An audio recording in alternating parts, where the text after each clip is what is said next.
Getting back to the Bolshevik Revolution, one of the ironies of it is that both Lenin and Trotsky were in exile, one in Germany, one in the United States.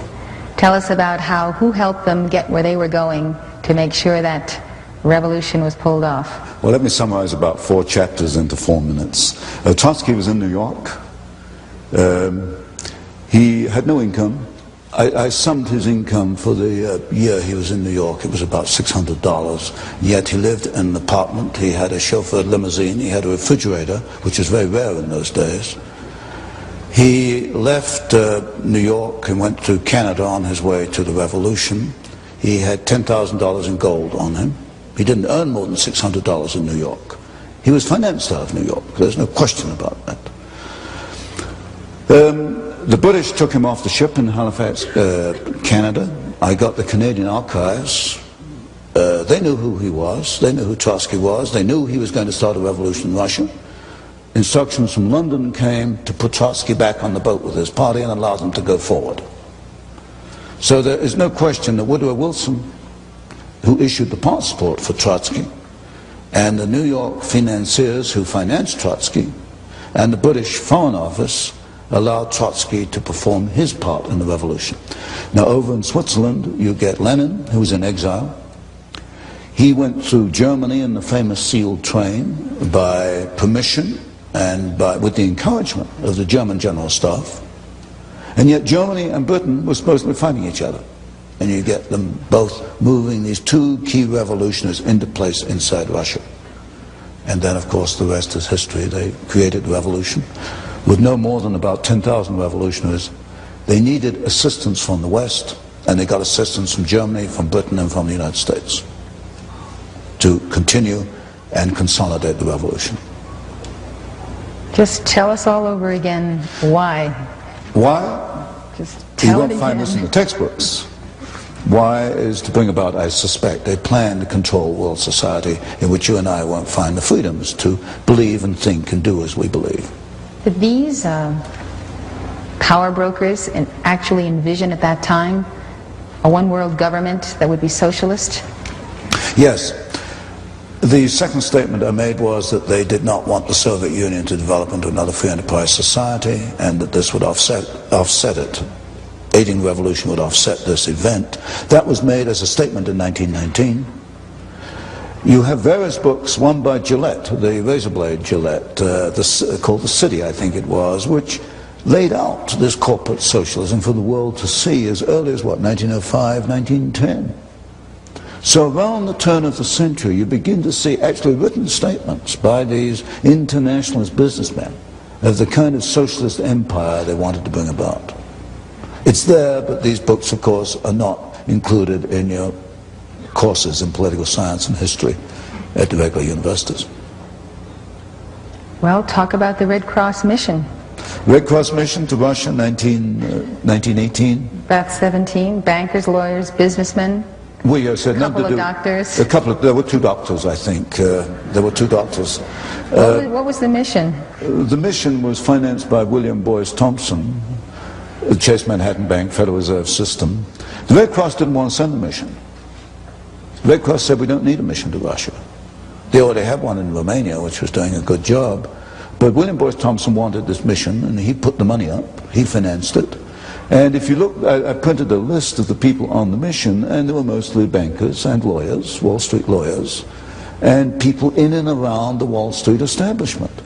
The function or the purpose of this mission was to be in place to assist the Bolshevik Revolution. The Red Cross mission to Russia was a cover vehicle. It enabled these Wall Street elitists, these Wall Street manipulators to be there in place, and then I traced a cable, $1 million from the Morgan Company in New York to Petrograd. I forget to which bank, but it came from William Boyce Thompson, and which financed the revolution. And then they put pressure back in the State Department in Washington to actually send arms to the revolution, which went forward in 1918. And then I found in the State Department files an extraordinary telegram in which Trotsky appealed to the State Department to send American army instructors to train the new Soviet army. And I think I reprinted that in one of my earlier books. So briefly, the Red Cross mission was a cover vehicle to enable Wall Street to be there in place to guide and manipulate the ongoing Bolshevik revolution. And what was the response of the State Department?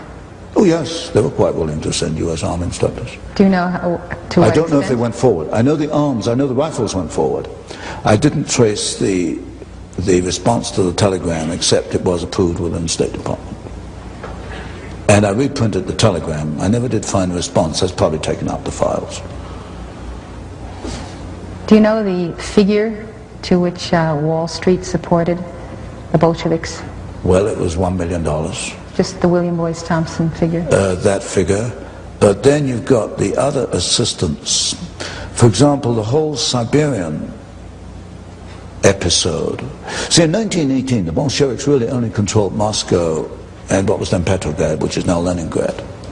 They could not have beaten off the White Russians, the Czechs, who were in Russia at that time, the Japanese, who were anti-Bolshevik. They could not have beaten it off without assistance from the United States and from Britain.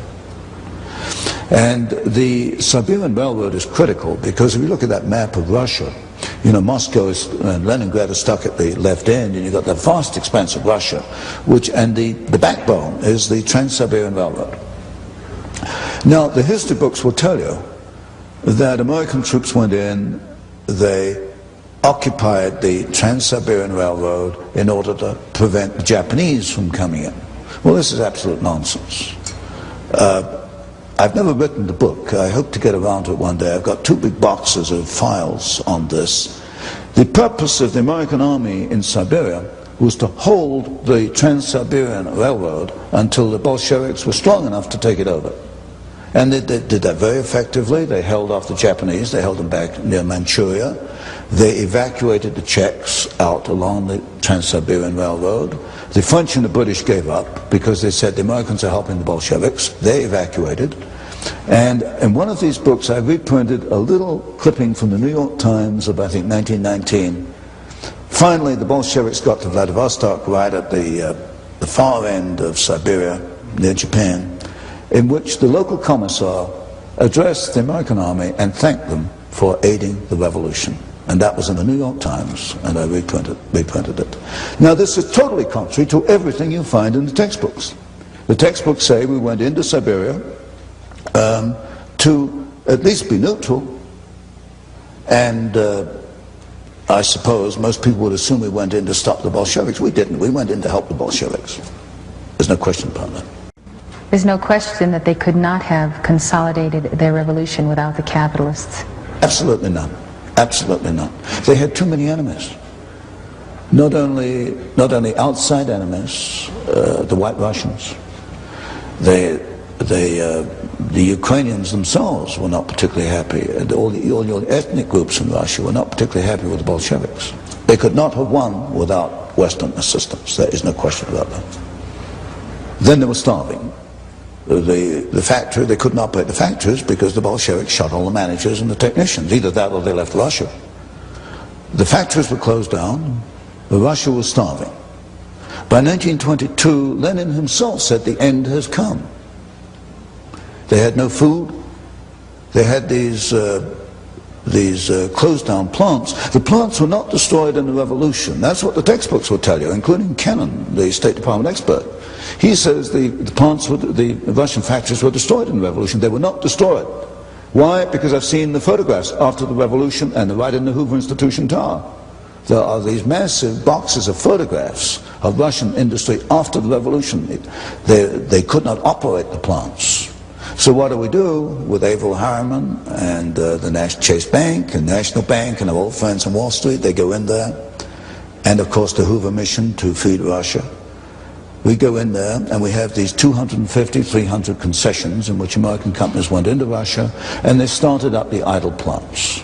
Averell Harriman took the manganese concessions, Armand Hammer, Occidental Petroleum took the pencil factories and the asbestos plants.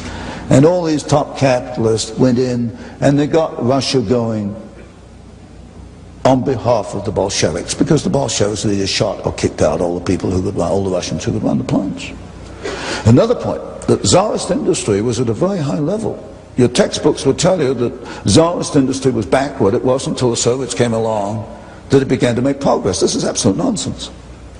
The Soviets, the Russians in 1913 had 2 indigenous Russian vehicles, Russian automobiles. There has never been an indigenous Soviet automobile. They've all come from the West. The Tsarist Russians produced an airplane in 1916 with a wingspan longer than the 747. This is not known today. It's just wiped out history. Technologically, the Tsarist Russians were at least on a par with the rest of the world. They only began to decline when the Soviets took over. And then you've got the long history from that point onwards, how we got the first 5-year plan, 1929, 1933. I look at the first 5-year plan, I look at every plant that was built in Russia at that time. Every single plant was built by a Western company. Not one single plant was built by the Soviets. You name any plant, if there are any Russians here from way back, you name any plant in the first 5-year plan, and you know as well as I do who built it. It wasn't the Soviets, it was a Western company. And you run down the list, Caterpillar tractor. There are more Caterpillar tractors in the Soviet Union than there are outside the Soviet Union. Ford Model A, Ford built the Gorky plant. And as soon as the Ford engineers left, they started to turn out military vehicles. You name it, in the first 5-year plan, every single plant was built basically by American companies, but a lot of British, French, and German and Japanese were in there too. Then the second 5-year plan in the 1930s was a duplicate. They tried to copy the first 5-year plan with their own resources. They fell flat on their faces, and they had to come back to the Western companies for assistance to duplicate the plants put in the first 5-year plan. And for example, I was in Douglas Aircraft Company. They let me into their files, and it was amazing the detailed assistance given by Douglas Aircraft. They bought one DC-3, and then they bought a DC-3 in sub-assembly and all kinds of duplicate spare parts to get the thing going. And then we've got that story, I don't know how much detail you want, which continues right up to today, July 1, 1987, and you mentioned, I think, this morning, the Toshiba and the Toshiba Japanese plant and the Norwegian company, a government-owned plant, which provided the milling machines which enabled now the Soviet submarines to be 10 times quieter than they were before, and that's going to cost us $4 billion so that we can offset what we have given them. And this stupidity has continued stupidity in my sense. From the viewpoint of a Wall Street capitalist, I guess it's smart business. This has continued for 60 years. And this supposedly by our allies, but this is not the people of Japan and Norway. No. This is again the internationalists. It's the internationalists. Toshiba represented on the Trilateral Commission founded by David Rockefeller in 1973. It's your top corporate elitists, your top corporate establishment attorneys, the top politicians. Senator Mansfield once said, you don't get along unless you go along.